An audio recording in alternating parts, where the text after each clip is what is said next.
Hello everyone मु राज आपण मानक स्वागत करुच्ची मोर पॉलिटिकल साइंस स्टडी चैनल आसतु आज +3 4 semester political science subject paper 10 question answer आलोचना करिया।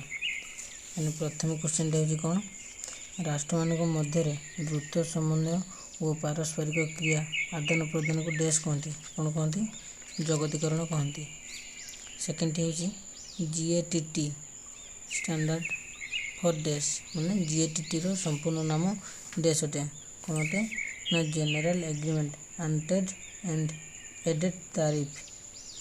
तापरे थर्ड नंबर डब्ल्यूटीओ रो डैश मसीह स्थापित होता। डब्ल्यूटीओ केते मसीह स्थापित होता ना 1995 मसीह स्थापित होता। तापरे आईएमएफ रो मुख्य दफ्तर डैश ठारे अवस्थित केउठारे अवस्थित ना वाशिंगटन डीसी रे अवस्थित। तापरे बहुराष्ट्रीय कंपनी गुड़ी को विश्व बजार रे डैश माध्यम रे प्रवेश करथांती के माध्यम रे ना प्रत्यक्ष और परोक्ष रप्तानी माध्यम रे हला। तापरे डैश होची डब्ल्यूटीओ रो मुख्य दफ्तर केउठारे ना जेनेवा स्विट्जरलैंड रे। तापरे एसीजेड रो संपूर्ण नाम होची डैश एसीजेड रो संपूर्ण नाम कोन संपूर्ण नाम होची स्पेशल इकोनॉमिक जोन। तापरे आईबीआरडी रो अन्य नाम होची डैश आईबीआरडी रो अन्य नाम कोन आईबीआरडी रो अन्य नाम होची वर्ल्ड बैंक ग्रुप।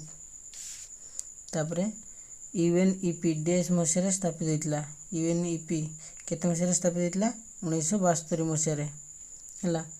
तापरे एमनेस्टी इंटरनेशनल एको डैश हला माने एमनेस्टी इंटरनेशनल एको ग्लोबल वार्मिंग।